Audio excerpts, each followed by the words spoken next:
অনেকদিন থেকেই আমার একটা পাহাড় কেনার শখ। কিন্তু পাহাড় কে বিক্রি করে তা জানি না। যদি তার দেখা পেতাম, দামের জন্য আটকাতো না।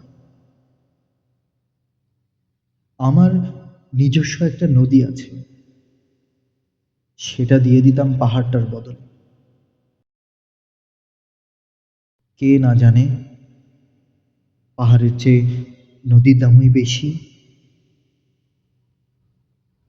পাহাড় স্থান, নদী বহমান। তবু আমি নদীর বদলে পাহাড়টাই কিনতাম, কারণ আমি ঠকতে চাই। নদীটাও অবশ্য কিনেছিলাম একটা দ্বীপের বদলে।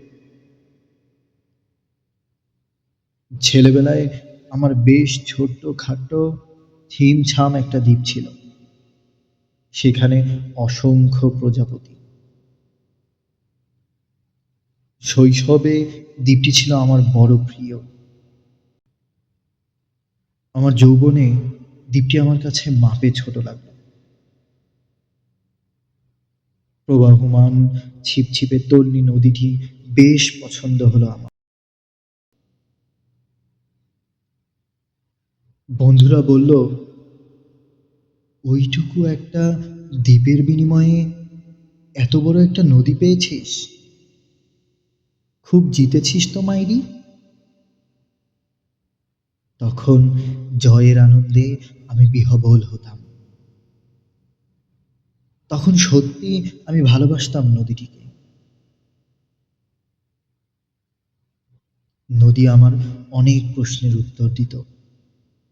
যেমন, বলো তো, আজ সন্ধেবেলা বৃষ্টি হবে কিনা? সে বলতো, আজ এখানে দক্ষিণ গরম হাওয়া, শুধু একটি ছোট্ট দ্বীপে বৃষ্টি। সে কি প্রবল বৃষ্টি, যেন একটা উৎসব। আমি সেই দ্বীপে আর যেতে পারি না। সে জানতো, সবাই জানে, শৈশবে আর ফেরা যায় না। এখন আমি একটা পাহাড় কিনতে চাই। সে পাহাড়ের পায়ের কাছে থাকবে গহন অরণ্য।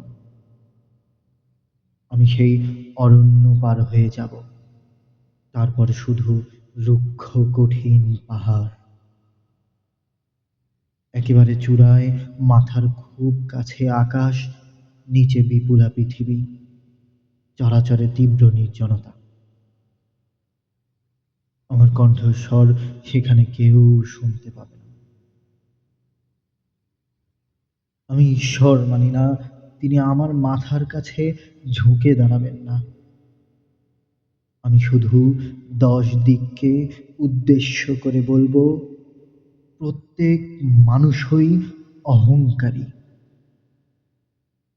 এখানে আমি একা। এখানে আমার কোনো অহংকার নেই।